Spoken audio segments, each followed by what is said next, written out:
something I briefly spoke about was the story of starvation.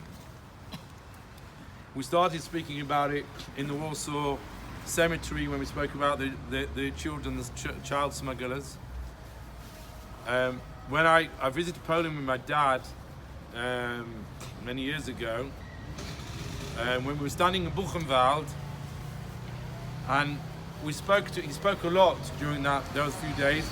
He basically he closed it, I can't speak here, but we said, no, you've got to tell us what's going on. He says the starvation, he cannot begin to even understand what that means. He said it was the most terrible feeling of your whole being is enveloped by this state of starvation. It's almost a physical and a mental disease.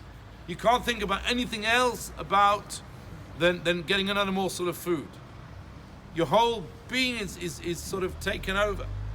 And it's a pain that is both physical and mental, and it's horrific. And that was the state that the very large majority of the Jews were in throughout this period of time.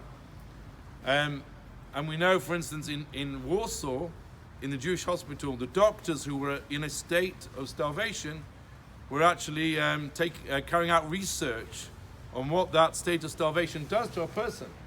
Okay, they discover that starvation stunts the mental development of a child.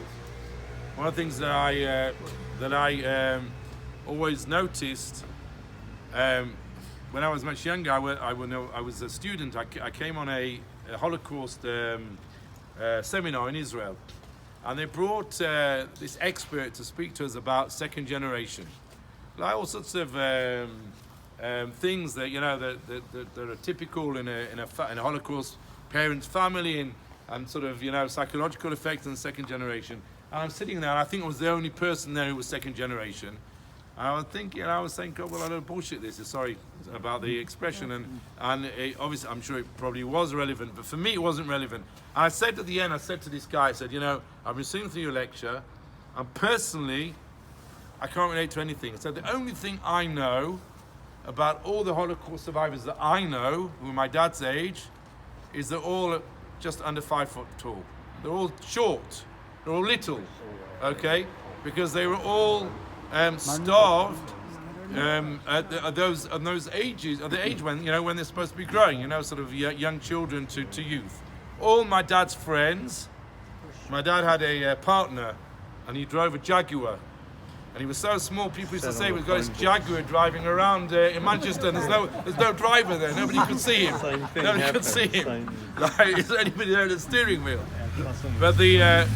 But of course the effects of starvation never leave the survivors. So for instance, I'm sure you've got the stories.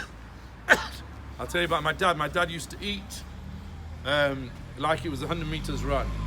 Before, my mum would always serve him, of course, first. Before anybody else got the food, he'd finish his plate. And my mum would say, darling, slow down. And my dad would go, eh. And he, Baruch Hashem, he could afford, he wasn't short of a penny, he could afford food. And actually, I take after him. I'm not quite as fast, but I sort of I just sort of eat to finish. And him, he was like, and he never waited for anybody as well. England, whatever, be polite, wait for that. And so I was saying about the Lederman family. We were speaking about vertigo from Melbourne. So I have a good friend in Australia, probably a lot of you know, from Perth, Marcus Solomon. Rabbi Marcus Solomon, who is a rabbi in Perth. He told me the following story about vertigo, and I'm not quite sure which one